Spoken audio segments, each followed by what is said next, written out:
감히 애비도 없는 게? 싸늘한 조롱이 상견례 자리에 울려 퍼졌습니다. 우리 아들은 하층민이랑은 급이 다릅니다. 예비 사돈의 오만한 한마디에 딸의 얼굴은 하얗게 질렸지만 엄마 경숙은 오히려 희미하게 웃고 있었죠. 그들은 몰랐습니다.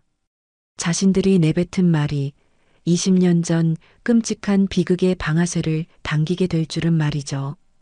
이제부터 어머니 경숙이 예비 사돈의 인생을 뿌리째 흔드는 잔인한 심판이 시작됩니다. 오늘도 사연 끝까지 함께 해주세요. 경숙은 동이 트기도 전에 잠에서 깨어나 어둠이 채 가시지 않은 거실로 향했습니다. 딸의 상견례 날인 오늘 불을 켜고 마주한 거울 속 자신의 얼굴은 설렘보단 긴장으로 뻣뻣하게 굳어 있었죠. 한복이 촌스럽지는 않나? 어젯밤 몇 번이고 다림질에 칼날처럼 날이 선 한복을 다시 한번 단정하게 매만졌습니다. 그때 방문이 조심스럽게 열리며 딸 다연이 환한 얼굴을 내밀었습니다. 화사한 원피스를 차려입은 모습이 꽃처럼 예뻤어요. 다연은 경숙을 바라보고 방긋 웃으며 물었습니다. 엄마, 준비 다 됐어? 우와, 우리 엄마 오늘 진짜 멋있다. 딸의 칭찬에 경숙은 그제야 입가에 힘을 주어 희미한 미소를 지었습니다. 우리 딸이 더 예쁘지. 세상에서 제일 예뻐. 다연은 엄마의 어색한 칭찬에도 아이처럼 좋아하며 팔짱을 꼈습니다. 엄마, 많이 떨려? 청심환이라도 하나 사올 걸 그랬나? 경숙은 애써 태어난 척 손목시계를 매만지며 말했습니다. 조금 떨리긴 하는데 괜찮아. 우리 다연이 남자친구 부모님 뵙는 자리인데 잘해야지. 하지만 경숙의 속은 이미 천갈래 만갈래로 복잡했습니다. 이름 모를 불안감이 심장을 쿵쿵 무겁게 짓눌렀죠. 두 사람은 나란히 지하철에 올랐습니다. 덜컹거리는 열차의 진동을 느끼며 경숙은 창밖으로 빠르게 스쳐 지나가는 풍경에 시선을 고정했습니다. 유리창에는 불안에 잠식된 자신의 얼굴이 겹쳐 보였습니다. 괜찮을 거야. 그냥 평범한 상견례일 뿐이야. 스스로를 다독여보지만 가슴속에서 피어오르는 불길한 예감은 쉬이 사그라들지 않았습니다. 강남역에 내려 약속 장소인 한정식 집 앞에 서자 경숙은 저도 모르게 주눅이 들었습니다. 다연아, 여기 너무 비싼 곳 아니니? 경숙이 걱정스럽게 묻자 다연은 휴대폰을 가방에 넣으며 대수롭지 않게 대답했습니다. 에이, 엄마도. 진우 씨 아버님이 특별히 예약하신 곳이래. 여기 엄청 맛집이라던데? 딸의 해맑은 말에도 경숙의 마음은 편치 않았습니다. 문을 열고 안으로 들어서자 은은한 향냄새와 함께 고요한 공기가 두 사람을 감쌌습니다. 안내를 받아 안쪽의 개별실로 향해 방에 들어서니 아직 상대 측은 도착하지 않은 상태였습니다. 경숙이 자리에 앉아 무의식적으로 찻잔만 만지작거리자 다연이 그런 엄마의 손을 따뜻하게 잡아주었습니다. 엄마, 긴장 풀어. 진우 씨 부모님 진짜 좋으신 분들이야. 진우 씨 보면 딱 알잖아. 딸의 위로에 경숙이 겨우 고개를 끄덕이던 바로 그 순간이었습니다. 복도 저편에서 또렷한 구둣발 소리와 함께 사람들의 말소리가 들려왔습니다. 벌컥 하고 미닫이 문이 열리며 훤칠한 키에 반듯한 양복을 입은 김진우가 먼저 들어왔죠. 진우는 경숙과 다연을 보자마자 환하게 웃으며 깍듯하게 허리를 숙여 인사했습니다. 어머님, 다연아, 오래 기다리셨어요? 경숙도 자리에서 일어나 마주 고개를 숙였습니다. 아니에요. 저희도 방금 도착했어요. 진우의 뒤를 따라 중년의 남녀가 방 안으로 들어섰습니다. 먼저 들어온 남자는 60대 후반으로 희끗희끗한 머리를 단정하게 빗어 넘기고 값비싸 보이는 감색 양복을 입고 있었습니다. 그의 얼굴에는 세상의 어려움을 다 겪어냈다는 자신감과 오만함이 동시에 서려 있었어요. 뒤이어 들어온 여자는 화려한 브로치가 달린 옷을 입고 날카로울 정도로 완벽하게 화장을 한 모습이었습니다.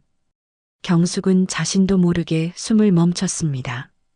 특히 남자의 얼굴을 보는 순간 심장이 이유 없이 철렁 내려앉는 기분이 들었습니다. 마치 오래전 잃어버렸던 끔찍한 기억의 조각을 발견한 듯한 불쾌한 기시감이 온몸을 휘감았습니다. 남자가 먼저 다가와 손을 내밀며 거만한 목소리로 말했습니다. 처음 뵙겠습니다. 진우 아비 되는 김진태입니다. 경숙은 잠시 그의 얼굴에서 시선을 떼지 못하다 마지못해 차가운 그의 손을 잡았습니다. 다연 엄마 박경숙입니다. 그때 진우의 어머니가 경숙의 위아래를 날카롭게 훑어보며 입을 열었습니다. 그녀의 눈빛은 마치 시장에서 물건 흠을 잡듯 노골적이고 차가웠습니다. 최금실이에요. 말씀 많이 들었어요. 어색한 분위기 속에서 모두 자리에 앉자 무거운 정적이 공간을 가득 메웠습니다. 김진태가 의자에 등을 깊숙이 기대며 오만한 표정으로 입을 열었습니다. 이렇게 귀한 걸음을 해주셔서 감사합니다. 사부인. 말은 공손했지만 그의 말투에는 상대를 아래로 보는 듯한 미묘한 거만함이 배어 있었습니다. 경숙은 그저 마른 미소로 대답을 대신했습니다. 음식이 하나둘씩 차려지며 대화가 시작되었지만 경숙은 음식 맛을 전혀 느낄 수 없었습니다. 오로지 온 신경이 김진태라는 남자에게 쏠려 있었기 때문입니다. 그의 오만한 말투, 거침없는 손짓, 그리고 사람을 꿰뚫어 보는 듯한 그 눈빛까지 모든 것이 경숙의 마음속에 잠들어 있던 무언가를 불편하게 자극했습니다. 진우 아버님은 어떤 일을 하시나요? 경숙은 이 불안감의 정체를 확인하고 싶어 애써 용기를 내어 물었습니다. 김진태는 마치 기다렸다는 듯이 들고 있던 젓가락을 소리나게 내려놓으며 가슴을 쫙 폈습니다. 평생을 건설 현장에서 흙먼지 마시며 살았죠. 대한건설에서 오래 있었습니다. 큰 현장들, 아파트며 빌딩이며 맡아봤죠. 대한건설. 그 네 글자가 경숙의 귓가에 박히는 순간 세상의 모든 소리가 멎는 듯 했습니다. 그 순간 땡그랑 경숙의 손에 들려있던 숟가락이 사기 그릇에 부딪히는 소리가 방 안의 정적을 날카롭게 깨뜨렸습니다. 모두의 시선이 경숙에게로 향했죠. 김진태는 그런 경숙을 잠시 쳐다보더니 이내 별일 아니라는 듯 자신의 경력을 계속 늘어놓기 시작했습니다. 제가 맡았던 현장들은 아마 이름만 대면 다들 아실 겁니다. 그는 거만하게 말을 이었습니다.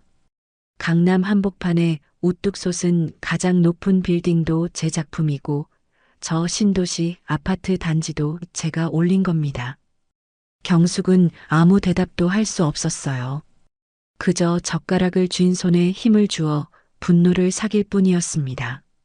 최금실이 그런 경숙의 표정을 읽었는지 찻잔을 들며 한마디 거들었습니다. 우리 남편이 바로 대한건설의 신하 그 자체였어요.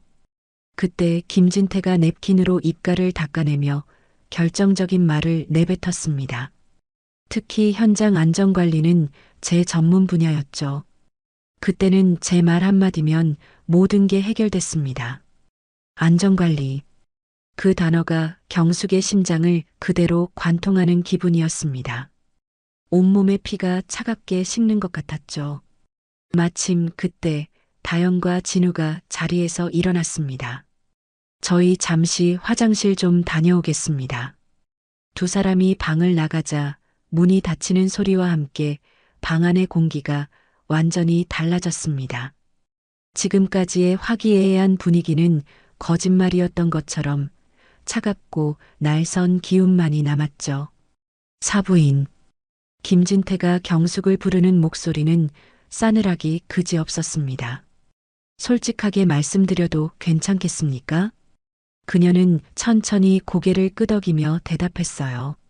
네, 편하게 말씀하세요. 김진태 대신 입을 연 것은 최금실이었습니다. 그녀는 찻잔을 탁 소리가 나게 내려놓으며 경숙을 쏘아붙였습니다. 다연 양 변호사인 직업은 마음에 들어요. 하지만 저희 집안과는 너무 다르지 않습니까? 경숙의 손끝이 파르르 떨려왔습니다. 하지만 지고 싶지 않았습니다. 어떤 면에서 저희가 다르다는 말씀이십니까? 김진태가 기다렸다는 듯이 말을 받았습니다. 그의 입에서는 칼날 같은 말들이 쏟아져 나왔죠. 애비 없이 자란 아이 아닙니까? 그게 아이들 결혼과 무슨 상관이 있습니까? 경숙이 겨우 목소리를 짜내 맞받아쳤습니다. 그러자 최금실이 코웃음을 치며 말했습니다. 상관이 왜 없겠어요? 결혼은 끼리끼리 하는 겁니다. 사는 수준이 맞아야죠. 정말 기가 막히고 피가 거꾸로 솟는 상황이었습니다. 저희 형편에 대해 뭘 안다고 그렇게 함부로 말씀하십니까? 김진태는 이제 대놓고 경숙을 비웃기 시작했습니다. 보면 뻔한 것 아닙니까? 과부가 혼자 딸 키우는 집 사정이야. 말 안 해도 눈에 선합니다. 그는 경숙을 위아래로 훑어보며 말을 이었습니다. 제가 좀 알아봤는데 영 저희와는 격이 맞지 않더군요. 김진태가 팔짱을 끼며 의자에 등을 기댔습니다. 우리 아들은 유학까지 다녀오고 하층민이랑은 급이 다르죠. 사실 다른 건설가 대표 딸들이랑도 선자리 많이 들어오는데 이렇게 보내긴 좀 아깝네요. 그 순간 하층민이라는 단어가 경숙의 귀를 세게 때렸습니다. 그 목소리, 그 시선, 그 오만한 표정. 한 장면이 경숙의 눈앞에 겹쳐졌습니다. 20년 전 언론 카메라 앞에서 뻔뻔하게 웃던 남자. 전적으로 작업자의 부주의입니다라며 단호하게 말하던 목소리. 유가족들의 눈물을 외면하고 차로 떠나던 뒷모습. 경숙은 그의 얼굴을 똑바로 응시했습니다. 세월이 주름을 만들었고 머리카락은 희끗해졌지만 뼛속 깊이 새겨진 그 거만함은 한치도 변하지 않았습니다. 김진태가 다시 입을 열었습니다. 돈 없으면 분수를 알아야죠. 괜히 높은 데서 놀 생각 말고. 경숙의 숨소리가 거칠어졌습니다. 김진태의 말소리가 점점 흐릿하게 들리고 20년 전 오래 잠들었던 기억이 그녀의 머릿속을 가득 메웠습니다. 1999년 가을의 건설 현장은 회색 먼지로 가득했습니다. 쇠망치 소리와 용접 불꽃이 사방에서 터져나왔죠. 경숙의 남편 정민철은 아내와 딸을 생각하며 아찔한 15층 작업대에 몸을 올렸습니다. 하지만 그의 발 앞엔 마땅히 있어야 할 안전난간이 없었습니다. 등골이 서늘해지는 것을 느끼며 아래를 내려다보는 순간이었어요. 저편에서 현장 팀장 김진태의 고함이 터져나왔습니다. 야, 다들 뭐하고 있어? 공사 기일 못 맞추면 내 손에 죽을 줄 알아. 모두의 움직임이 빨라졌습니다. 민철 역시 서둘렀지만 발끝의 허공이 너무나 불안했죠. 그는 결국 아래를 향해 소리쳤습니다. 팀장님, 여기 안전장비가 하나도 없는데요. 김진태가 인상을 쓰며 고개를 들었습니다. 뭐가 없다고? 난간도 없고 방지망도 없습니다. 안전줄도요. 민철의 목소리가 절박하게 현장을 울렸습니다. 그러나 김진태는 입꼬리를 비틀며 비웃을 뿐이었죠. 그런 거 없어도 조심하면 돼. 돈 벌려면 원래 위험한 거야. 이건 조심해서 될 문제가 아닙니다. 너무 위험합니다. 민철이 작업대 바닥을 손으로 꽉 움켜쥐며 외쳤습니다. 싫으면 그만둬. 너 말고도 일할 사람 줄 섰어. 그 한마디에 민철은 입술을 깨물었습니다. 아내 경숙과 7살 딸 다연의 얼굴이 눈앞에 아른거렸죠. 결국 그는 불안감을 억누르고 다시 작업에 집중했습니다. 오후 2시 외벽에 타일을 붙이기 위해 몸을 기울이는 순간이었습니다. 갑자기 불어온 거센 바람에 그의 몸이 휘청했습니다. 아! 짧은 비명이 허공을 갈랐습니다. 그의 몸은 종이장처럼 15층 아래로 곤두박질 쳤죠. 쿵! 둔탁한 소리가 현장을 뒤덮었습니다. 사람 떨어졌어. 119. 빨리 불러. 작업자들이 비명을 지르며 달려왔습니다. 김진태 역시 다가와 쓰러진 민철을 보았죠. 그의 눈빛이 순식간에 차갑고 계산적으로 변했습니다. 야, 다들 뭐해? 현장 정리 안 하고. 한 작업자가 어리둥절한 표정으로 물었습니다. 네, 뭘 정리하라는 말씀이십니까? 안전난간이랑 방지망. 빨리 가져와서 설치해. 원래 있었던 것처럼. 그의 고함에 부하들이 허둥지둥 움직였습니다. 구급차가 도착했을 때 민철은 이미 숨이 멎어 있었죠. 이미 늦었습니다. 구급대원의 말에 모두가 고개를 숙였습니다. 곧이어 경찰과 노동청 관계자들이 현장에 도착했습니다. 작업자가 안전수칙을 지키지 않아 생긴 안타까운 사고입니다. 김진태는 조금도 흔들림 없이 거짓을 말했습니다. 경찰이 현장을 둘러보며 물었죠. 안전장비는 모두 갖춰져 있었습니까? 그럼요. 보시다시피 난간도 방지망도 전부 완벽하게 있었습니다. 다음 날 그는 기자들 앞에서 똑같은 말을 반복했습니다. 이번 사고는 작업자 개인의 부주의가 원인입니다. 저희는 모든 안전조치를 완벽히 했습니다. 그의 뻔뻔한 얼굴이 TV 화면을 가득 채웠습니다. 같은 시각 경숙의 집 부엌 시계가 6시를 훌쩍 넘겼습니다. 경숙은 칼로 감자 껍질을 벗기면서도 눈길은 계속 창문 밖으로 향했습니다. 평소 같으면 이미 현관문이 벌컥 열리고 남편 정민철이 특유의 우렁찬 목소리로 다연아, 아빠 왔다 하고 외쳤을 시간입니다. 그런데 오늘은 고요했어요.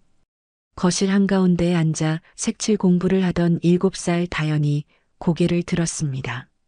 엄마, 아빠는 왜 이렇게 안 와? 경숙은 손에 묻은 물기를 닦으며 다연 쪽으로 다가갔습니다. 머리카락을 가볍게 쓸어 올리며 억지로 웃음을 지었습니다. 아마 회사에서 일이 많으신가 봐. 조금만 더 기다리자. 하지만 속은 불편했습니다. 민철은 약속 시간을 철저히 지키는 사람이었고 늦으면 반드시 전화로 알리던 습관이 있었죠. 시계 바늘은 어느새 7시를 넘겼습니다. 엄마, 나 배고파. 다연이 배를 손으로 두드리며 말했습니다. 경숙은 부엌으로 돌아가 상을 차렸습니다. 김치찌개에서는 김이 모락모락 피어올랐고 계란말이는 노랗게 빛났습니다. 모두 민철이 좋아하는 반찬이었습니다.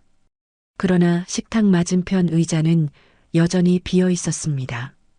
그때 전화벨이 요란하게 울렸습니다. 경숙은 앞치마 끈을 풀며 급히 전화기로 달려갔습니다. 여보, 지금 어디예요? 라는 말을 꺼낼 준비를 하며 수화기를 들었습니다. 하지만 들려온 목소리는 낮고 낯설었습니다. 정민철 씨 부인이십니까? 네, 그런데요. 성모병원 응급실입니다. 남편분이 현장에서 사고를 당하셔서 지금 응급실에 계십니다. 바로 오셔야 합니다. 뚝 전화가 끊겼습니다. 경숙은 수화기를 쥔 채 한동안 움직이지 못했습니다. 머릿속이 하얗게 비워졌고 발끝에서부터 힘이 빠져나갔어요.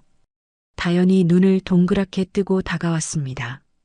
엄마, 누구야? 경숙은 다연을 껴안으며 떨리는 목소리로 말했습니다. 아빠한테 급한 일이 생겼어. 엄마가 금방 다녀올게. 이웃집 할머니에게 다연을 맡기고 경숙은 택시를 잡아타고 병원으로 향했습니다. 택시 안에서 손은 땀으로 젖었고 입술은 바짝 말랐습니다. 병원 복도는 소독약 냄새가 가득했고 형광등 불빛은 차갑게 내려앉았습니다. 응급실 앞에서 경숙은 간호사에게 다급하게 물었습니다. 정민철, 어디 계세요? 간호사가 안쪽을 가리켰습니다. 경숙은 숨을 몰아쉬며 안으로 달려갔습니다. 그곳에는 하얀 시트로 덮인 민철이 있었습니다. 경숙은 그 손을 잡았습니다.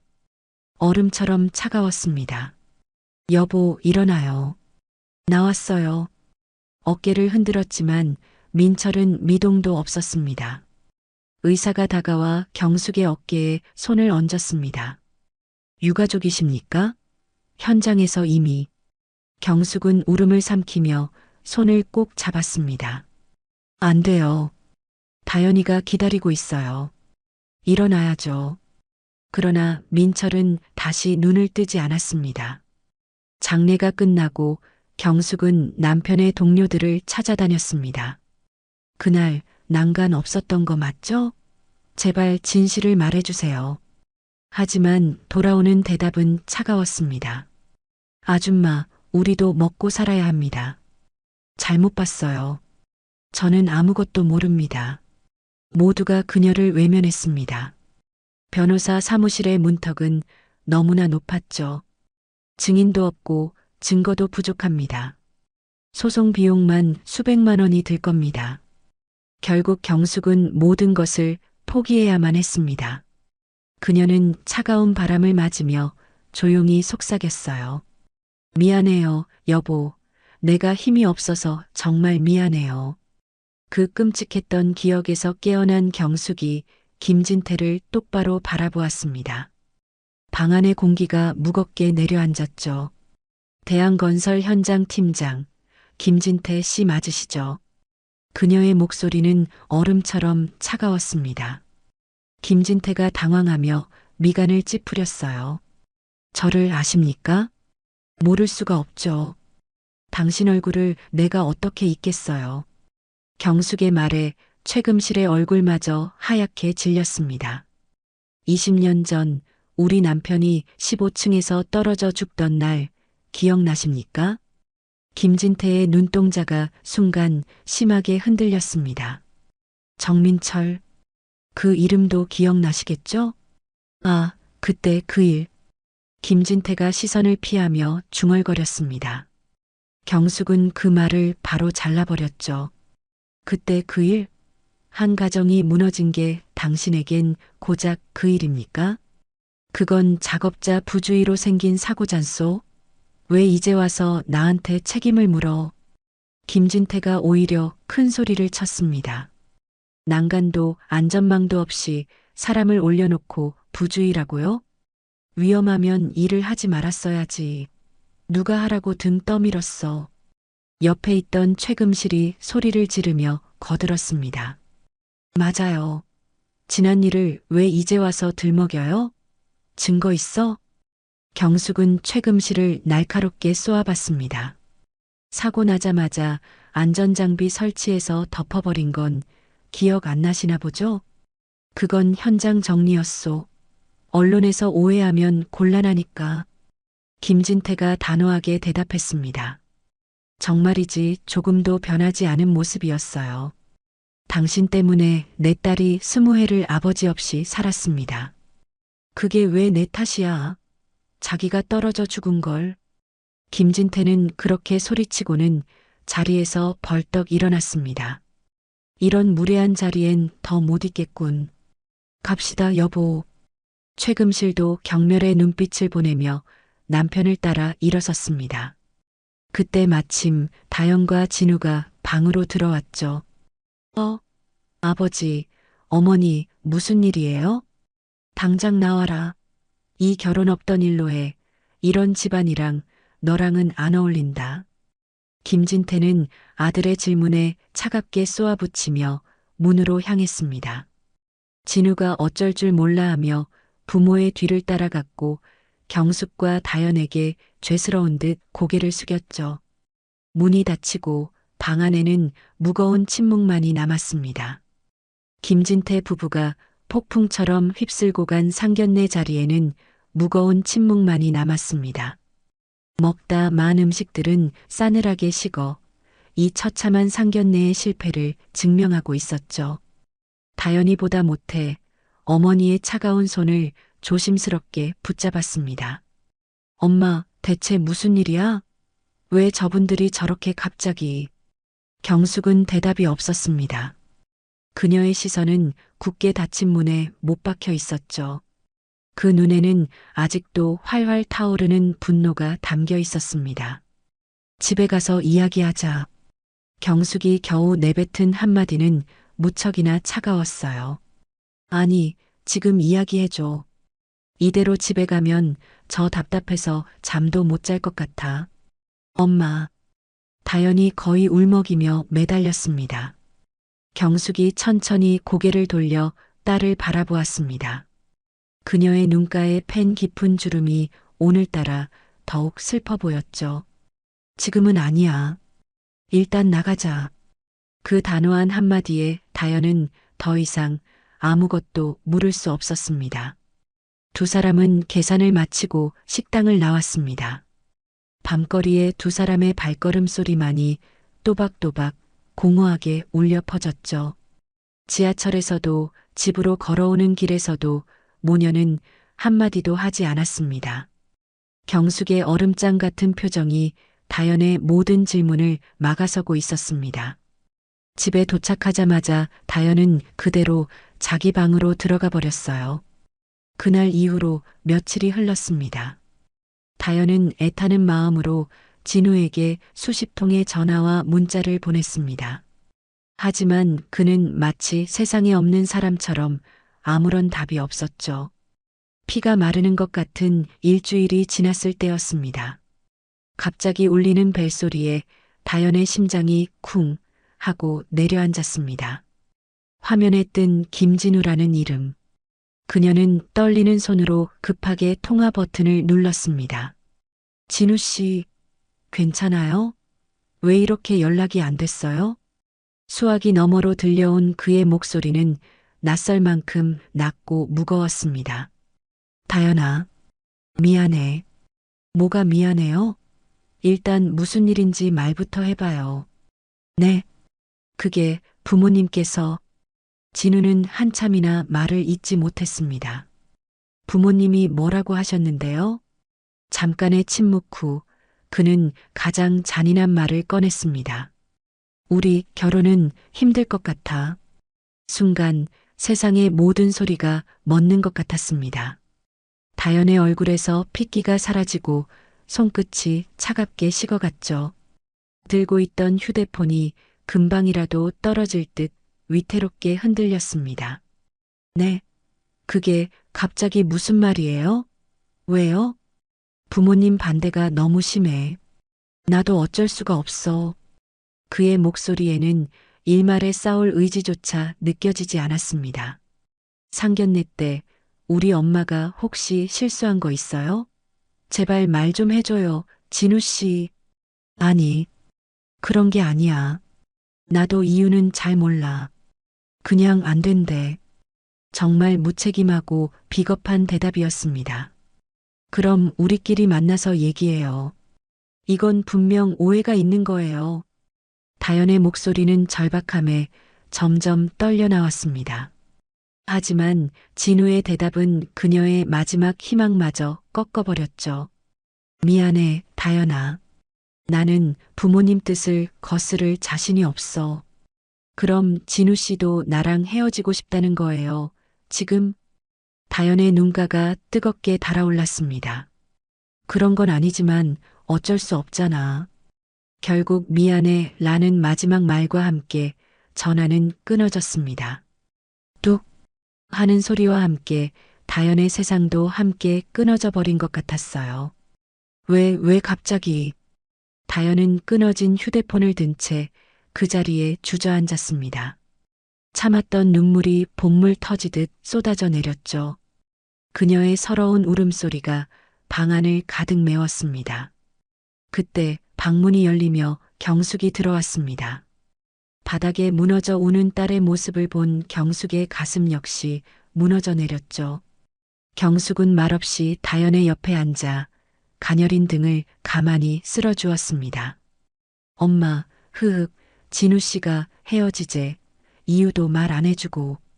다연은 어머니의 품에 얼굴을 묻고 아이처럼 울었습니다. 경숙은 그런 딸을 힘주어 안았습니다. 엄마, 제발 말해줘. 그날 대체 무슨 일이 있었던 거야? 응? 딸의 애원에 경숙은 조용히 눈을 감았다 떴습니다. 더 이상은 숨길 수 없었습니다. 이제는 말해야 할 때였죠. 경숙의 단단하고 낮은 목소리가 흘러나왔습니다. 다연아, 네가 알아야 할 이야기가 있어. 딸의 애끓는 질문에 경숙은 드디어 결심을 굳혔습니다. 그녀는 천천히 거실로 걸어 나와 벽장 깊숙한 곳에서 낡고 묵직한 앨범 하나를 꺼내 들었죠. 표지에 뽀얗게 쌓인 20년의 먼지를 손바닥으로 훑어내자 공기 중에 희미한 냄새가 흩날렸습니다. 다연아, 이리 와서 앉아봐. 경숙이 거실 탁자 앞에 앉으며 말했습니다.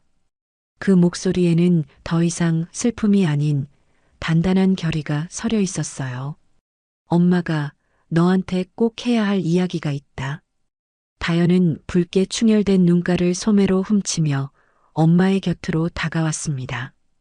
경숙이 앨범을 펼치자 빛바랜 사진들 속에서 한 젊은 남자가 웃고 있었죠. 헬멧을 쓴 채 동료들과 어깨동무를 한 모습, 먼지를 뒤집어 쓴 작업복 차림까지 모두 그의 시간이었습니다. 이 사람이 내 아버지 정민철이야. 경숙이 사진 한 장을 가만히 쓸어보며 말했습니다. 사진 속 남자는 환하게 웃고 있었지만 그 눈빛 깊은 곳에는 고단한 삶의 무게가 어려 있었어요. 다연이 떨리는 손가락으로 사진을 매만졌습니다. 엄마, 아빠가 이렇게 젊었을 때 돌아가신 거야? 그래. 32살이었어. 경숙은 잠시 숨을 고른 뒤 목소리를 낮게 깔았습니다. 그리고 내 아버지는 그냥 사고로 돌아가신 게 아니야. 다연의 눈이 커다랗게 뜨였습니다. 그게 무슨 말이야, 엄마? 안전장치 하나 없는 15층 높이에서 떨어져서 돌아가셨다. 난간도 방지망도 아무것도 없었어. 경숙의 목소리가 분노로 가늘게 떨려왔습니다. 그녀는 앨범 사이에 끼워두었던 누렇게 변한 신문 조각을 꺼냈습니다. 건설 현장 작업자 추락사 안전불감증이 부른 인재라는 자극적인 제목이 박혀 있었죠. 이것 좀 봐. 신문에는 뭐라고 쓰여 있는지. 다연이 기사를 읽어 내려가는 동안 얼굴이 하얗게 굳어갔습니다. 작업자의 부주의가 사고의 주된 원인으로 밝혀져. 이게 뭐야? 그래. 회사는 안전관리비를 전부 빼돌려 놓고 모든 책임을 내 아버지한테 떠넘긴 거야. 경숙의 분노는 거기서 그치지 않았습니다. 그녀는 또 다른 서류 봉투를 꺼내 내용물을 탁자 위에 쏟아냈죠. 당시의 경찰 수사 기록과 동료들의 진술서 사본이었습니다. 너의 아버지가 일하던 그 지옥 같은 현장의 총책임자가 누구였는지 아니? 다연은 아무 말 없이 고개를 저었습니다. 경숙의 입술이 단단히 닫혔다가 증오와 함께 열렸습니다. 김진태, 네가 결혼하려던 그 김진우의 아버지야. 벼락 같은 그 이름에 다연의 온몸이 그대로 굳어버렸습니다. 설마 엄마 농담하는 거지? 아니, 그 인간이 책임자였어. 사고 후에 기자들 앞에서 전부 작업자 잘못이라고 뻔뻔하게 말하던 얼굴, 난 똑똑히 기억해. 경숙의 두 눈은 20년간 억눌러온 분노로 이글거렸습니다. 상견례 자리에서 그 얼굴을 보자마자 알아봤어. 세월이 흘러도 그 거만하고 잔인한 표정은 하나도 안 변했더구나. 모든 진실을 알게 된 다연은 아버지의 사진을 가슴에 끌어안고 통곡했습니다. 아빠 몰랐어. 내가 너무 몰랐어. 죄송해요. 경숙이 그런 딸의 어깨를 강하게 감싸 안았습니다. 아니, 엄마가 미안해. 이걸 너무 늦게 말해서 엄마가 정말 미안해. 한참을 울던 다연이 문득 고개를 들었습니다. 그녀의 눈물 젖은 얼굴 위로 처참한 깨달음이 스쳐 지나갔죠. 진우 씨 부모님이 결혼을 반대한 이유가 바로 이거였구나. 그래. 20년 전 자기들 죄가 드러날까봐 두려웠던 거겠지. 다연이 주먹을 꽉 쥐며 경숙을 바라보았습니다. 엄마, 그럼 우리 이제 어떻게 해야 돼? 다연의 질문에 경숙은 기다렸다는 듯 단호하게 대답했습니다. 진실을 밝혀야지. 내 딸 변호사잖아. 그 말에 다연의 눈빛이 순식간에 달라졌습니다. 슬픔과 혼란으로 가득 찼던 눈에 매서운 빛이 돌기 시작했죠. 아빠 사건, 공소시효는 지났어도 다시 파헤치자는 거지? 그래. 진짜 책임자들이 죗값을 치르게 만들어야 한다. 다연은 깊게 숨을 들이마셨습니다. 좋아, 엄마. 어쩌면 내가 변호사가 된 건 바로 오늘을 위해서였을지도 몰라. 그때 경숙이 품 안에서 은색 봉투 하나를 더 꺼냈습니다. 은행 로고가 선명한 통장이었죠. 다연아, 사실 엄마한테 모아둔 돈이 좀 있어. 돈? 갑자기 웬 돈이야? 너 몰래 경매 공부해서 악착같이 번 돈이야. 소송 비용은 걱정하지 마. 다연의 눈이 휘둥그레졌습니다. 엄마가 경매를 했다고? 그래. 언젠가 이런 날이 올 줄 알고 이 악물고 모았어.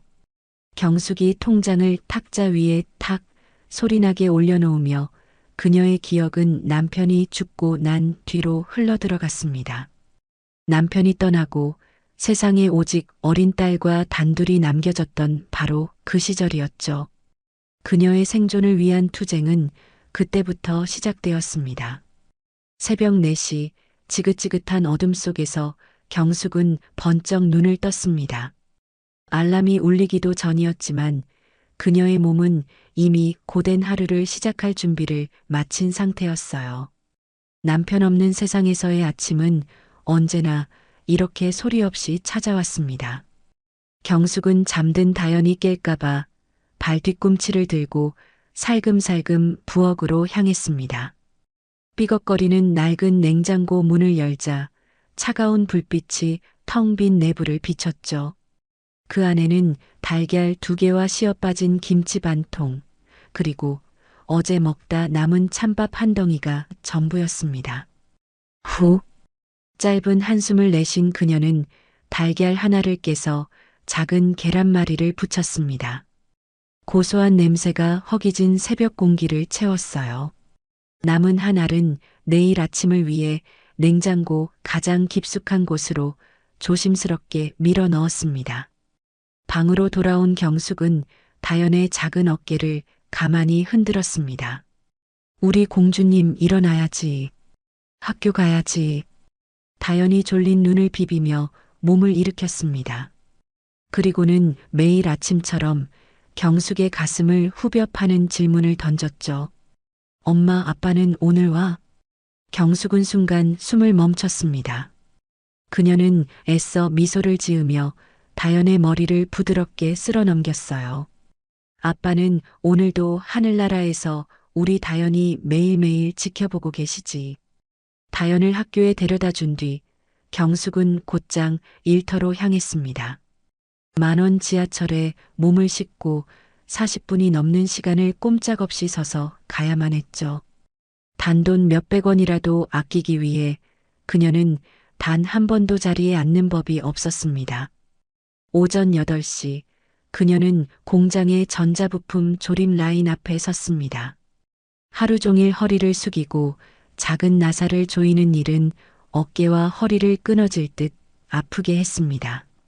점심시간이 되자 동료 하나가 다가와 말을 걸었습니다. 경숙 씨, 구내식당 가서 밥 먹어요. 오늘 제육볶음 나온대요. 경숙은 싸늘하게 식은 도시락 뚜껑을 열며 웃어 보였습니다. 아니에요. 저는 이게 더 편하고 맛있어요. 먼저들 드세요. 오후 6시 퇴근과 동시에 그녀의 두 번째 일이 시작되었습니다. 시내의 한 오피스텔 건물 청소였죠. 밤 11시까지 무거운 진공 청소기를 끌고 층계를 오르내렸습니다. 아줌마, 여기 화장실 휴지가 다 떨어졌잖아요. 한 사무실에서 야근하던 젊은 남자가 짜증 섞인 목소리로 외쳤습니다. 경숙은 땀으로 축축한 손을 옷에 닦으며 고개를 숙였어요. 아, 죄송합니다. 지금 바로 채워드리겠습니다. 자정이 다 되어서야 집에 도착하면 다현은 이미 깊은 잠에 빠져 있었습니다. 경숙은 딸의 이마에 조용히 입을 맞추는 것으로 고된 하루를 마감했죠. 월말이 되어 가계부를 펼칠 때마다 그녀의 가슴은 답답하게 조여왔습니다. 두 가지 일을 해서 번 돈을 모두 합쳐도 월세와 공과금을 내고 나면 늘 돈이 모자랐습니다. 그러던 어느 날 다현의 낡은 운동화에 구멍이 뚫린 것을 발견했죠. 어머, 우리 딸 발이 이렇게 컸네. 새 신발 사야겠다. 경숙의 말에 다현은 얼른 신발을 등 뒤로 감췄습니다. 아니야, 엄마. 이거 아직 신을 수 있어. 괜찮아. 7살짜리 딸의 철든 대답에 경숙은 속으로 눈물을 삼켰습니다. 그날 밤 경숙은 지갑에 있던 마지막 2만 원을 꺼내 들었습니다.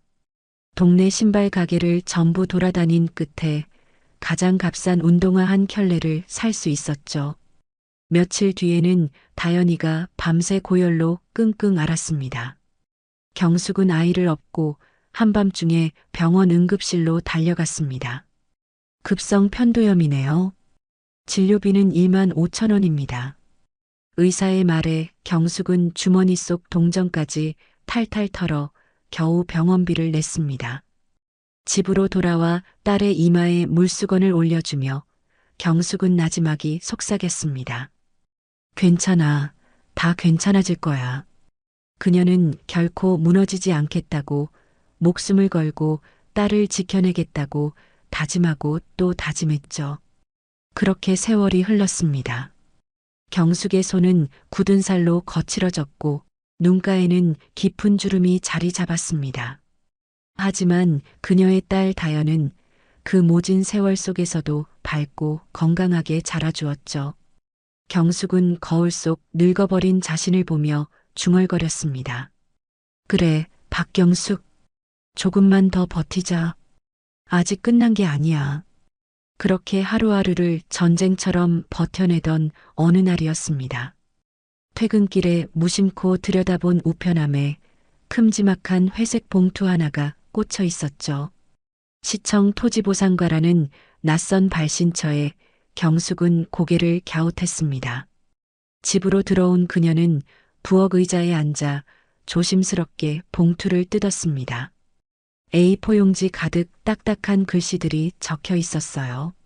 서류 맨 위에 박힌 토지 수용 예정 통지서라는 제목을 본 순간 그녀의 시선이 굳었습니다.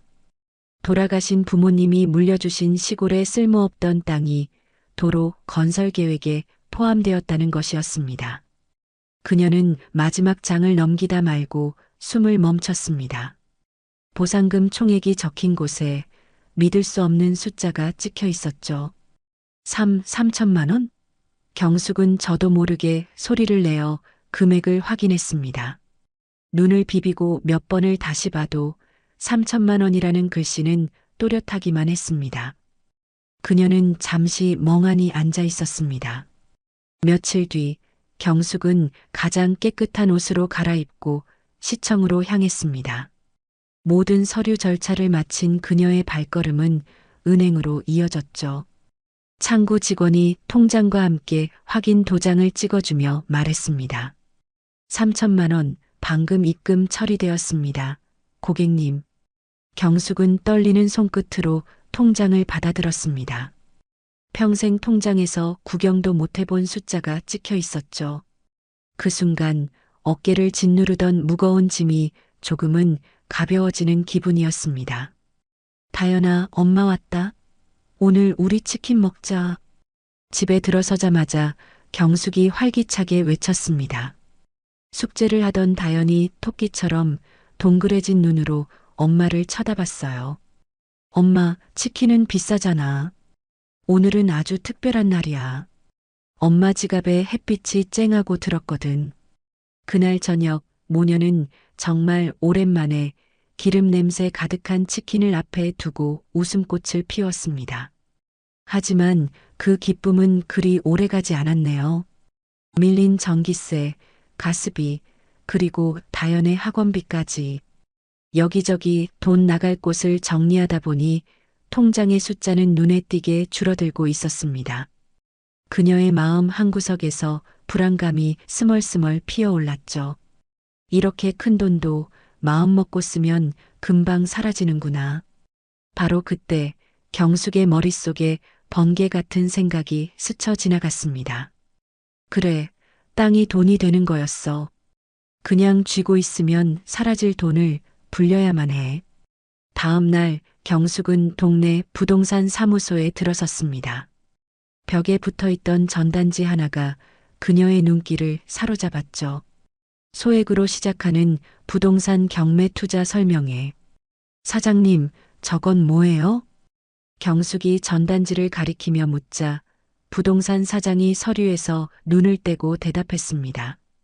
아, 경매 강의 말씀이시구나.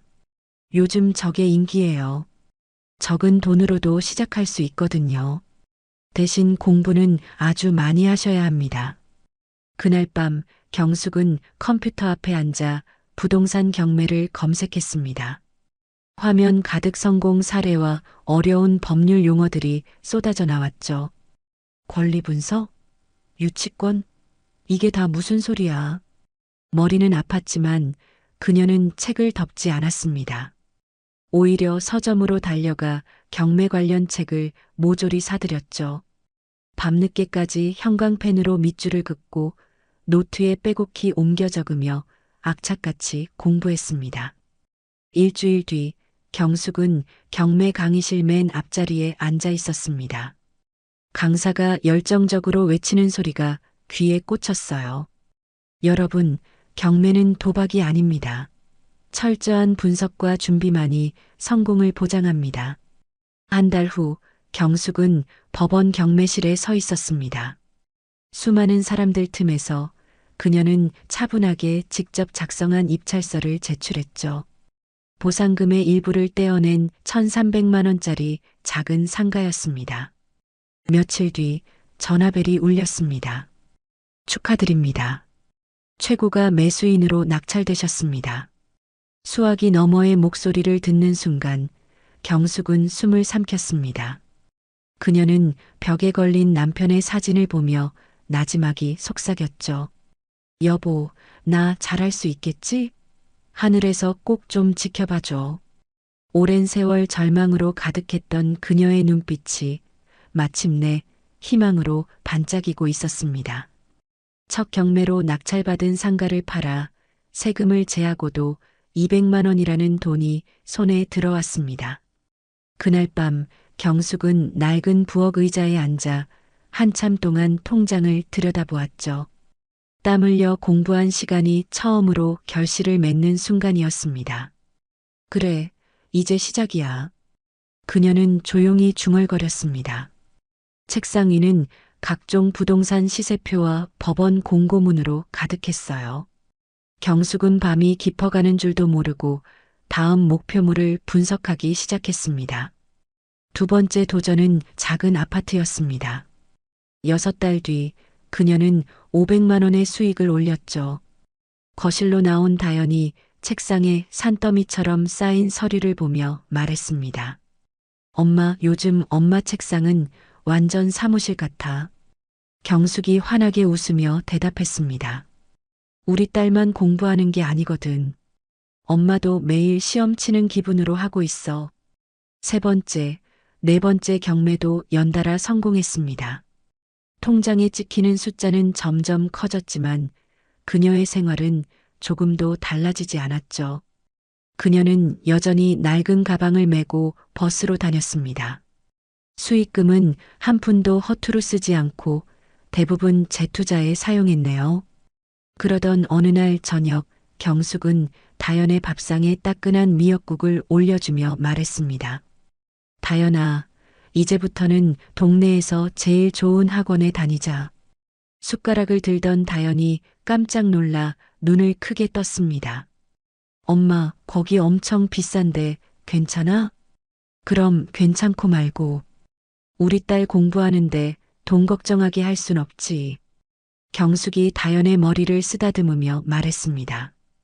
그녀는 자신의 재정 상태를 아무에게도, 심지어 딸에게도 털어놓지 않았습니다. 슈퍼마켓 앞에서 만난 동네 사람이 안부를 물었습니다. 경숙 씨, 요즘 얼굴 보기 힘드네. 좋은 일 있어? 경숙은 그저 사람이 좋은 미소를 지으며 대답했죠. 별일요? 그냥 애 키우면서 바쁘게 살고 있어요. 그녀는 조용히 그리고 단단하게 자신만의 성을 쌓아 올리고 있었습니다. 다연이 고등학생이 되자 경숙은 1:1 과외까지 붙여주며 딸의 공부를 도왔습니다. 엄마, 나 때문에 너무 무리하는 거 아니야? 소파에 앉아 쉬던 다연이 걱정스럽게 물었습니다. 경숙은 시원한 물 한 잔을 건네며 단호하게 말했죠. 너는 공부만 생각해. 나머지는 전부 엄마 몫이야. 어느 저녁 경숙은 거실 한쪽에 놓인 남편의 사진 앞에 조용히 앉았습니다. 사진 속 민철은 20년 전 모습 그대로 환하게 웃고 있었어요.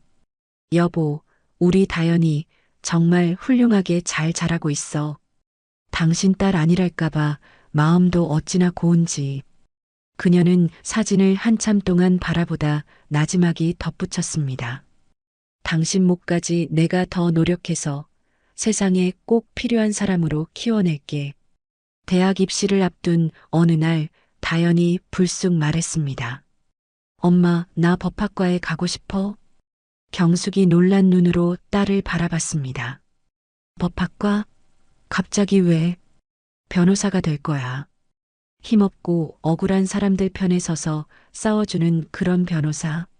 그 순간 경숙은 가슴 깊은 곳에서 뜨거운 것이 울컥 차오르는 것을 느꼈습니다. 아비 없이 자란 딸이 아비의 한을 풀어주려는 듯한 꿈을 꾸고 있었으니까요. 그래, 우리 딸, 엄마가 끝까지 밀어줄게. 내 꿈, 엄마랑 같이 꼭 이루자. 경숙은 딸을 힘껏 끌어안았습니다. 대학에 들어간 다연은 정말 무섭게 공부에 매달렸습니다. 다연아, 친구들이랑 여행도 좀 가고 그래. 젊을 때 실컷 놀아야지. 경숙의 걱정 어린 말에 다연은 웃으며 대답했습니다. 엄마, 나는 지금이 제일 재밌어. 법전 파고드는 게 여행보다 신나. 로스쿨에 진학한 뒤 다연은 무료 법률 상담 동아리에서 활동했습니다. 어느 날 한 중년 여성이 찾아와 억울함을 토로했죠. 남편이 일하다 다쳤는데 회사가 합의금 몇 푼 주고 입을 닫으라네요. 이게 말이 되나요? 그 사연을 듣는 순간 다연은 자신도 모르게 펜을 쥔 손에 힘을 주었습니다. 며칠 밤을 새워 사건을 분석한 그녀는 모의법정에서 직접 변론을 맡게 되었죠. 처음에는 떨리던 목소리였지만 점차 힘을 얻어갔습니다. 재판이 끝나자 상담을 왔던 여성이 다연의 손을 잡고 눈물을 글썽였습니다. 학생 같은 변호사님만 있다면 세상에 억울한 사람은 아무도 없을 거예요. 그 한마디가 다연에게는 그 어떤 합격증보다 더 큰 의미로 다가왔습니다. 지옥 같던 투쟁의 시간이 지나고 마침내 모녀의 삶에도 환한 빛이 들기 시작했습니다. 혹독한 로스쿨과 연수원 과정을 모두 마친 다연이 드디어 변호사 자격증을 손에 쥔 것이죠. 그녀는 매일 아침 몸에 꼭 맞는 단정한 정장 차림으로 집을 나섰습니다. 다녀오겠습니다. 서류철이 든 가방을 메고 현관을 나서는 딸의 뒷모습을 경숙은 자랑스러운 눈으로 바라보았습니다. 이 순간을 위해 지난 20년간 달려온 것만 같았죠. 그녀는 다연의 넥타이를 살짝 매만져주며 말했습니다. 아이고, 우리 딸 변호사님 출근하시네. 정말 기가 막히다. 기가 막혀. 다연이 쑥스러운 듯 웃으며 어머니의 손등을 가만히 잡았습니다. 엄마 아니었으면 나 여기까지 절대 못 왔어. 다 엄마 덕분이야. 그렇게 몇 달이 지난 어느 날 저녁이었습니다. 현관문이 열리고 퇴근한 다연이 들어섰는데 그 표정이 평소와는 조금 달랐어요. 뭔가 좋은 일이 있는 사람처럼 얼굴에 들뜬 기운이 가득했습니다. 다연아, 오늘 무슨 좋은 일 있었어? 얼굴에 웃음꽃이 폈네. 저녁을 준비하던 경숙이 묻자 다연은 잠시 눈을 피하며 머뭇거렸습니다. 이내 수줍은 미소와 함께 입을 열었죠. 엄마, 나 좋아하는 사람이 생겼어. 국자를 들고 있던 경숙의 손이 허공에서 그대로 멈췄습니다. 딸이 연애를 한다는 기쁨과 어딘가 모를 서운함이 동시에 밀려왔네요. 좋아하는 사람? 어떤 사람이길래 우리 딸 얼굴이 복숭아처럼 빨개졌을까? 같은 법무법인에서 일하는 선배 변호사야. 김진우 변호사님이라고. 다연이 행복한 표정을 감추지 못하고 덧붙였습니다. 정말 성실하고 따뜻하고 나한테 정말 잘해줘. 경숙은 국자를 내려놓고 딸의 옆에 앉았습니다. 그녀는 다연의 손을 꼭 잡아주었죠. 그래. 착한 사람이면 됐다. 네가 행복하다면 엄마는 그걸로 충분해. 그날 이후 다연의 입에서는 진우 씨 이야기가 떠나지 않았습니다. 계절이 한번 바뀌고 두 사람의 관계가 더욱 깊어진 어느 일요일 오후였죠. 다연이 유난히 진지한 얼굴로 경숙의 곁에 앉았습니다. 엄마, 나 드릴 말씀이 있어. 경숙은 직감적으로 중요한 이야기라는 것을 눈치챘습니다. 그래, 어디 한번 말해봐. 우리 결혼을 생각하고 만나고 있어. 경숙의 호흡이 순간 멎는 것 같았습니다. 결혼을? 응. 진우 씨가 엄마한테 정식으로 인사드리고 싶대. 다연이 경숙의 손을 두 손으로 감싸며 말했습니다. 경숙은 잠시 멍하니 딸을 바라보다 이내 환한 웃음을 지었죠. 그래, 당연히 만나봐야지. 좋은 일인데. 그럼 다음 주 일요일에 상견례 하는 거 어때? 좋다. 장소는 정했고? 응. 호텔 뷔페로 예약할까 생각 중이야. 경숙은 마음속으로 분주하게 계획을 세우기 시작했습니다. 오랜만에 차려입고 나가야 하는 자리에 어떤 모습을 보여야 할지 고민이 되었죠. 그 진우 씨 부모님은 어떤 분들이시니? 아버님은 건설회사에서 오래 일하시다 퇴직하셨대. 어머님은 평생 주부셨고, 건설회사라는 단어가 들리는 순간 경숙의 가슴이 서늘하게 내려앉았습니다. 남편의 마지막 모습과 겹쳐지는 그 단어가 불길하게 느껴졌기 때문이죠. 하지만 애써 불안감을 누르며 아무렇지 않은 척 다시 물었습니다. 아버님 성함이 뭐라고 했지? 김진태. 어머님은 최금실이셔. 김진태. 그렇게 상견례에서 끔찍한 악연과 다시 마주하게 된 것이었습니다. 그날의 기억에서 깨어난 경숙이 다연을 바라보는 눈빛은 그 어느 때보다 강렬했죠. 이 돈으로 내 남편의 억울함을 풀고 세상이 호락호락하지 않는다는 걸 보여주자. 다연이 눈물을 닦고 힘차게 대답했습니다. 응, 엄마. 이번에는 절대로 지지 않을 거야. 두 사람은 서로의 손을 강하게 맞잡았습니다. 그 순간 거실의 공기는 슬픔이 아닌 뜨거운 결의로 가득 찼습니다. 진실을 밝히겠다는 딸의 결심은 20년간 멈춰있던 경숙의 시간을 격렬하게 다시 흐르게 만들었습니다. 다음 날부터 다연은 마치 전쟁에 나서는 장수처럼 본격적으로 사건의 심장부를 파고들기 시작했죠. 법원 기록 보관소의 퀴퀴한 먼지 속에서 20년 전의 서류들을 캐냈고 낡은 인명부를 뒤져 아버지의 동료들을 수소문했습니다. 처음에는 모두가 두려움에 입을 닫았습니다. 다 지난 일을 왜 이제 와서 들춥니까? 우리도 먹고 살아야지요. 허름한 선술집에서 만난 작업반장은 손사래를 치며 그녀를 외면했죠. 하지만 변호사가 된 딸의 절박한 눈빛과 20년의 한을 품고 살아온 어머니의 이야기는 굳게 닫혔던 그들의 마음을 조금씩 열게 만들었습니다. 그렇게 몇 달이 흐르고 마침내 운명의 날이 밝았습니다. 법정 안은 숨막히는 정적으로 가득했습니다. 피고석에 앉은 김진태는 애써 태어난 척했지만 불안하게 떨리는 다리가 그의 속마음을 보여주고 있었어요. 그 옆에 최금실은 이미 사색이 되어 손톱만 물어뜯고 있었죠. 방청석 가장 앞자리에 앉은 경숙은 떨리는 두 손을 무릎 위에서 마주 잡았습니다. 마침내 다연이 증인석의 김진태를 향해 몸을 돌렸습니다. 두 사람의 시선이 허공에서 차갑게 부딪혔습니다. 증인. 20년 전 대한건설 한빛 아파트 신축 공사 현장의 총책임자, 현장 팀장이었죠. 다연의 목소리는 얼음장처럼 차갑고 단단했습니다. 김진태가 헛기침을 한번 하더니 마지막 남은 오만을 끌어모아 답했죠. 그렇죠. 당시 현장에서 발생한 정민철 씨의 추락사에 대해 증언해 주십시오. 몇 번을 말해야 알아듣는 거요? 안타까운 사고였어요. 본인 부주의로 안전수칙을 지키지 않아 일어난 일이지.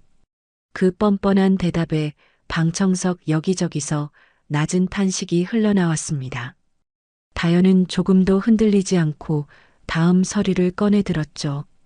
법정 스크린에 20년 전에 낡은 안전점검 보고서가 나타났습니다. 사고 당일 오전에 작성된 보고서입니다. 모든 안전 설비 이상 없음, 항목 옆에 증인의 서명이 있군요. 직접 하신 서명 맞습니까? 물론이죠. 내가 직접 현장을 돌며 확인하고 서명했으니 틀림없지.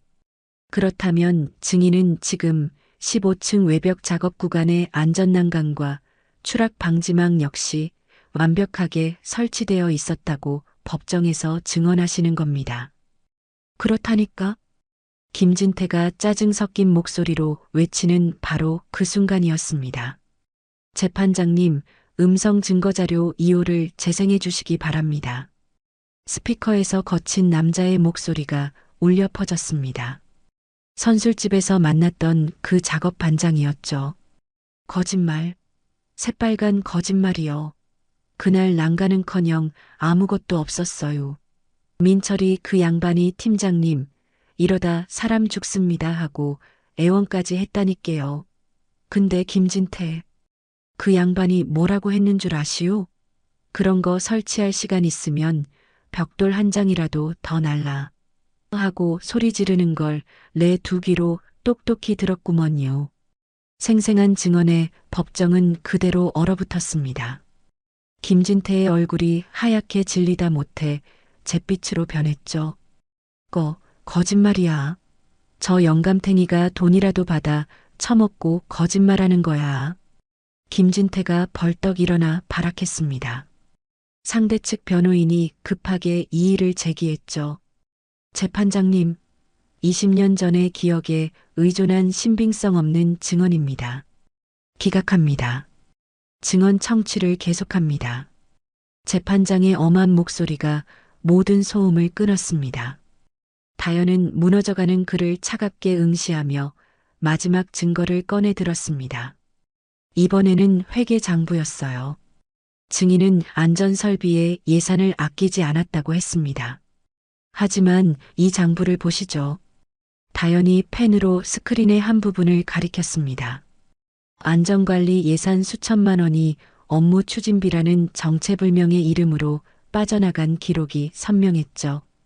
안전난간 설치비 500만 원, 추락 방지망 구매비 800만 원, 모두 아버지가 돌아가시기 몇 주 전에 집행되었어야 할 돈입니다. 그런데 이 돈 어디로 갔습니까? 아, 여기 영수증이 있군요. 강남 룸살롱, 임원 회식비 1,300만 원. 증인의 서명과 함께요. 모든 것이 끝났습니다. 김진태는 억소리도 내지 못하고 그대로 의자에 주저앉았습니다. 경숙은 떨리는 손으로 입을 막았습니다. 20년 전 변호사에게 문전박대당했던 그날의 서름이 북받쳐 올랐죠. 제 딸이 아비의 한을 품고 자란 딸이 칼날 같은 진실로 악인의 심장을 꿰뚫고 있었습니다. 뜨거운 눈물 한 방울이 주름진 뺨을 타고 흘러내렸어요. 다연은 김진태에게서 시선을 거두고 재판장을 향해 몸을 돌렸습니다. 재판장님, 이것은 단순 사고가 아닙니다. 비용 절감을 위해 노동자의 목숨을 하찮게 여긴 명백한 기업살인입니다. 피고들에게 법의 가장 엄중한 심판을 내려주시길 바랍니다. 다연의 외침이 법정 전체를 울렸습니다. 6개월 뒤 마지막 선고가 내려지는 날이었습니다. 판사가 천천히 판결문을 읽어 내려갔죠. 피고 대한건설과 김진태는 노동자의 안전을 도외시하고 증거를 인멸한 죄가 무겁다고 판단, 유가족에게 손해배상금을 지급하고 전국 일간지 일면에 공식 사과문을 게재하라. 그 순간 다연은 자리에서 벌떡 일어나 경숙의 손을 잡았습니다. 엄마, 우리가 이겼어. 우리가 이겼다고. 경숙의 두 눈에서는 참았던 눈물이 강물처럼 흘러내렸습니다. 법정 문이 열리자 수많은 기자들의 카메라 플래시가 터졌습니다. 20년 만에 진실이 밝혀졌는데 심정이 어떠십니까? 경숙은 눈물을 닦으며 카메라를 향해 단호하게 말했습니다. 이것은 제 가족만의 승리가 아닙니다. 지금 이 순간에도 땀 흘리는 모든 노동자들을 위한 판결입니다. 그날 밤 경숙은 남편의 사진 앞에 소주 한 잔을 올렸습니다. 여보, 이제 좀 시원해? 나도 20년 묵은 체증이 오늘에서야 내려가네. 당신도 이제 무거운 짐 내려놓고 푹 쉬어. 그녀의 눈물은 더 이상 슬픔이 아니었습니다. 정의의 심판이 내려진 후 세상은 빠르게 제자리를 찾아갔습니다. 하지만 어떤 이들에게 그 심판은 삶 전체를 무너뜨리는 거대한 태풍과도 같았죠. 김진태와 최금실 부부의 삶이 바로 그러했습니다. 재판이 끝나고 몇 달 뒤 그들이 살던 강남의 으리으리한 아파트는 텅 비었습니다. 대신 그들은 햇빛도 잘 들지 않는 낡은 빌라의 좁은 반지하 방으로 쫓겨나듯 이사를 해야만 했죠. 수억 원의 손해배상금과 사회적 지탄은 그들이 평생 쌓아 올린 모든 것을 한 줌의 재로 만들어버렸습니다. 차가운 방바닥에 한때 화려했던 최금실이 너클 잃은 채 앉아 있었습니다. 늘 완벽했던 화장은 온데간데 없고 푸석푸석한 얼굴에는 깊은 절망만이 새겨져 있었죠. 그녀는 초점 없는 눈으로 벽지의 곰팡이를 하염없이 바라볼 뿐이었습니다. 젠장, 젠장. 그때 현관문이 거칠게 열리며 김진태가 비틀거리며 들어왔습니다. 대낮부터 마신 싸구려 소주병이 그의 손에 들려 있었고 퀴퀴한 술 냄새가 좁은 방 안을 가득 채웠네요. 그는 중심을 잃고 휘청하다가 낡은 밥상에 무릎을 부딪혔습니다. A18. 그가 신경질적으로 밥상을 발로 걷어찼습니다. 그 소리에 미동도 없던 최금실이 천천히 고개를 돌렸죠. 그녀의 입에서 원망이 가득 담긴 목소리가 기어나왔습니다. 당신 때문이야. 다 당신 때문이라고. 김진태가 핏발선 눈으로 아내를 쏘아봤습니다. 뭐? 지금 뭐라고 했어? 이 여자가. 당신만 아니었으면, 당신 그 지긋지긋한 오만함만 아니었어도 우리가 이 꼴은 안 났어. 20년 전에 그 여자한테 돈 몇 푼 쥐어주고 끝냈으면 될 일이었잖아.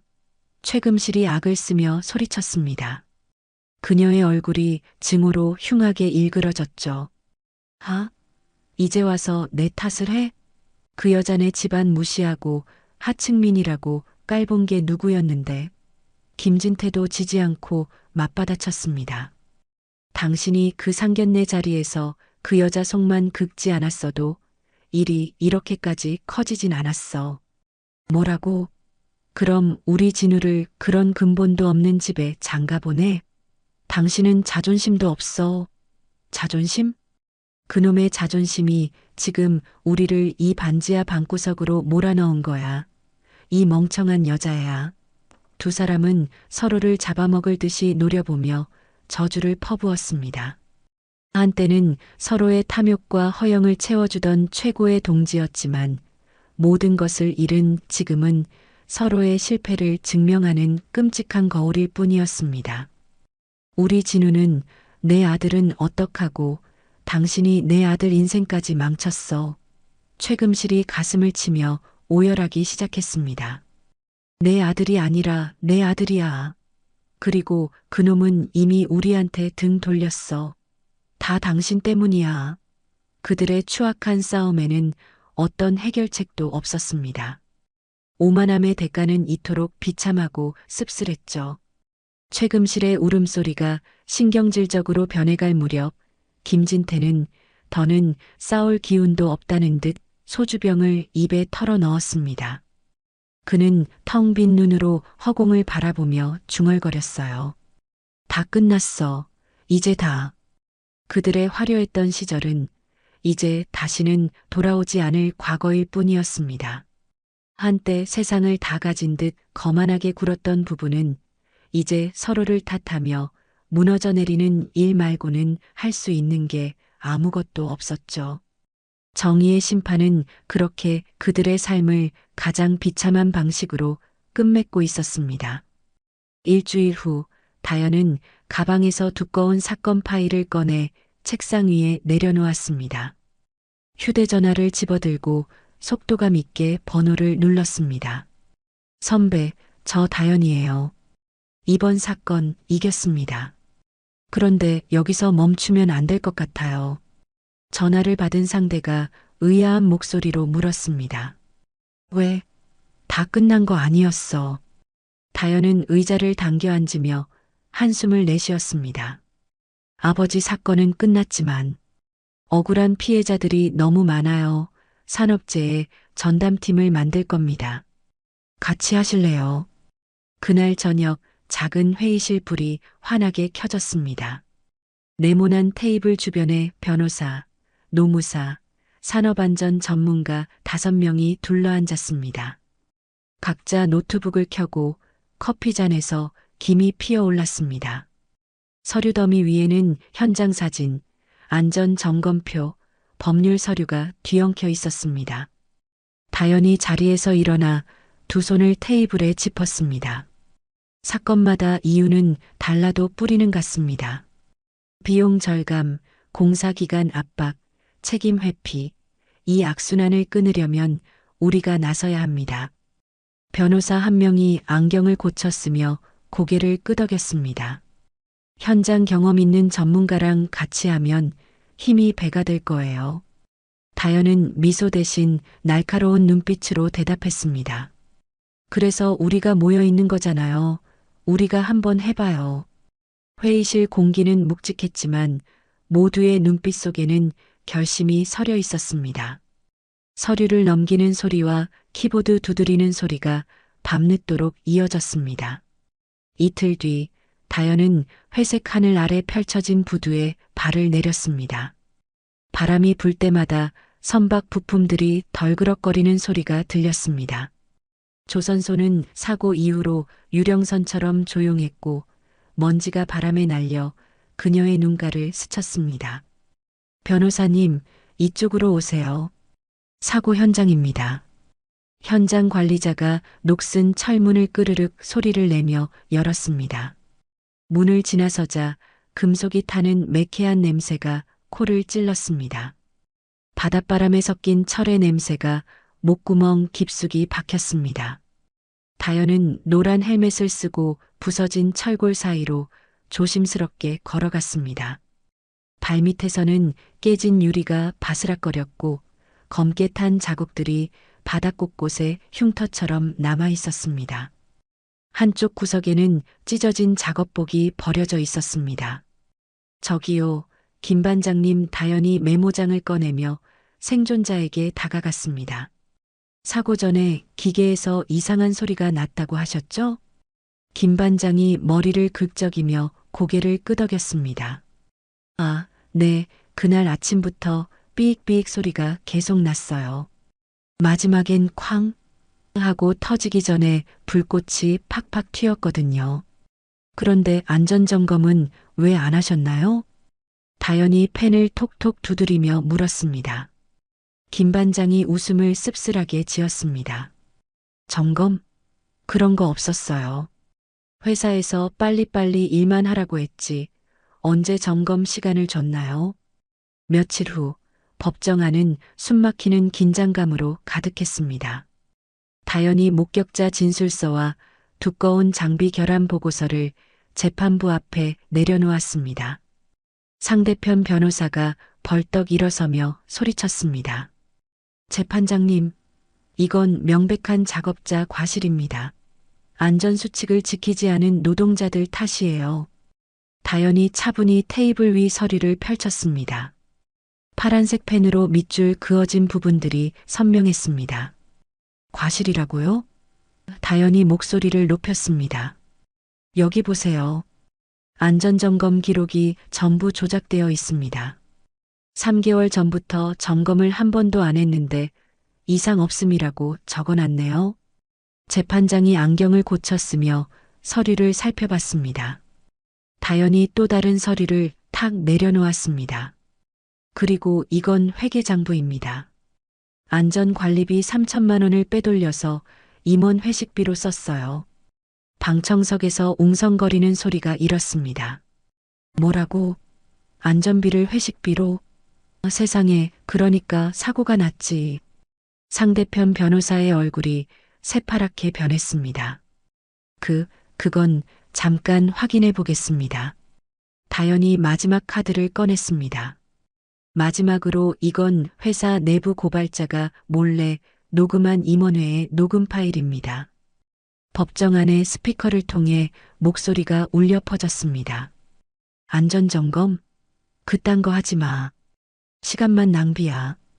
어차피 사고 안 날 거 아냐? 맞아. 그 돈으로 우리끼리 좋은 데 가서 회식하자. 방청석이 완전히 술렁였습니다. 피해자 가족들이 분노에 찬 목소리로 외쳤습니다. 이 나쁜 놈들아. 우리 남편 목숨을 뭘로 보는 거야? 재판장이 망치를 두드렸습니다. 정숙하십시오. 다연이 의자에서 일어나며 마지막 말을 던졌습니다.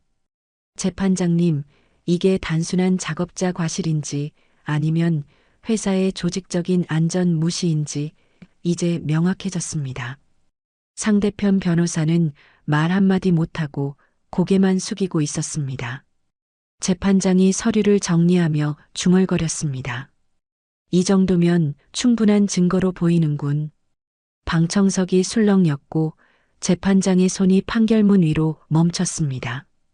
잠시 침묵이 흐른 뒤 재판장이 또렷한 목소리로 말했습니다.